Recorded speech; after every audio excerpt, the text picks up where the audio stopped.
Hey, welcome back. We're moving along here with Season 2, Episode 8 of Night Gallery.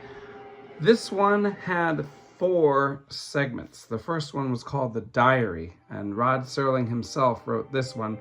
And that usually tells us that it's going to be a little less horror and just a little more Twilight Zone-ish, which it definitely was. So in The Diary, actually, if you are familiar with The Monkey's Paw, which is a fairly well-known story, this is similar to The Monkey's Paw. In The Monkey's Paw, if you find the monkey's paw, you get 3 wishes. And then the wishes come true, but in a terrible way. Like, if you wish for $1 million, then someone you care about is going to die and you'll inherit the $1 million. So this one is kind of like that. Basically, this woman that really hates this other woman gives her a cursed diary.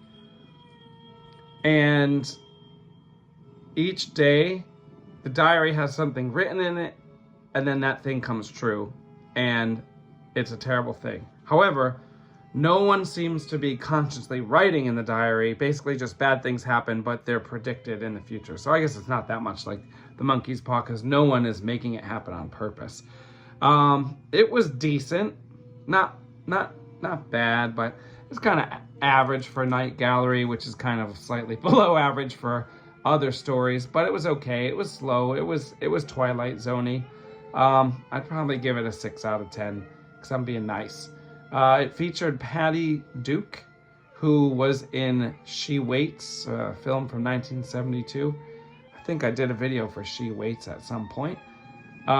She later was in some other horror films, including Curse of the Black Widow, The Swarm, and the 4th Amityville horror movie. Moving on, we've got a very short one of these like filler segments. Whenever you get 4 segments, you know there's going to be some filler. So there's about a 2 or 3 minute segment called A Matter of Semantics. Basically, it's Dracula in a blood bank. He wants to make a withdrawal rather than a deposit to the blood bank. That's the joke. Cool thing about it is that Dracula is played by Cesar Romero, who I personally know from the Batman TV show of the 60s. He played the Joker. So I watched that a lot as a kid. It was cool to see him as Dracula.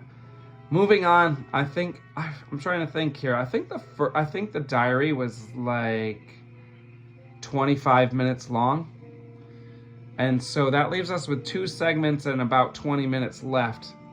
The next one is called Big Surprise, which features John Carradine, the legend.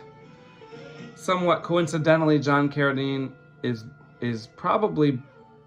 possibly best known for playing Dracula in both House of Frankenstein and House of Dracula in the 40s. John Carradine here plays a creepy guy, and kids are afraid of him, and the kids kind of dare each other to go talk to him. So the one kid goes and talks to him, and John Carradine tells them that he has something buried by a tree and that they should go dig it up for a big surprise.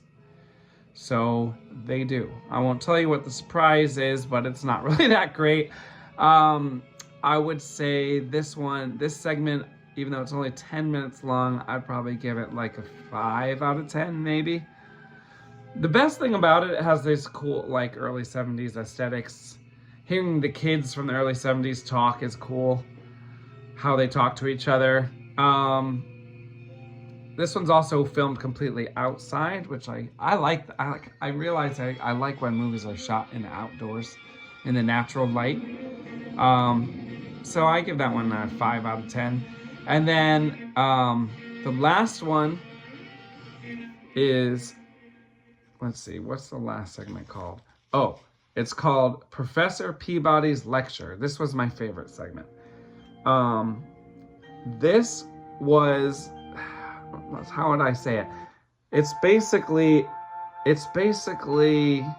a part of H.P. Lovecraft's Cthulhu mythos, but it's not one of the stories that Lovecraft wrote. Instead, what it is it's a college professor, and he is sort of teaching about the elder gods that H.P. Lovecraft had created, but he's mocking them the whole time.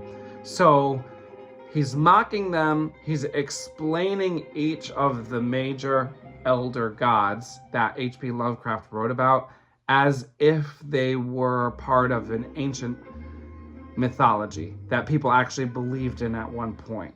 He does not mention H.P. Lovecraft, and he does not refer to them as being created by an author, but he refers to them as gods that people used to believe in, and basically says that anyone who believed in these were ridiculous people.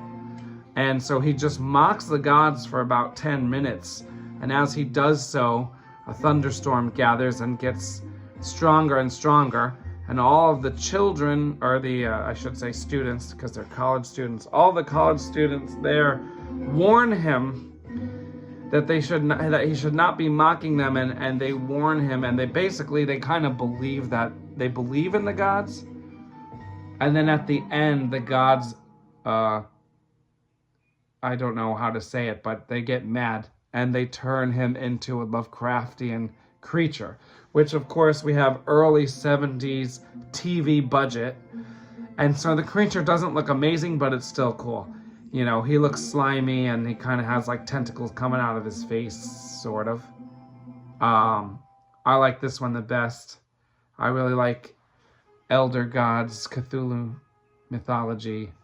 I like when people attempt to give visuals of them, because they're so crazy in the text that it's pretty hard to bring it to a screen before CGI. And really, in modern times, there aren't that many adaptations of Lovecraft stories either.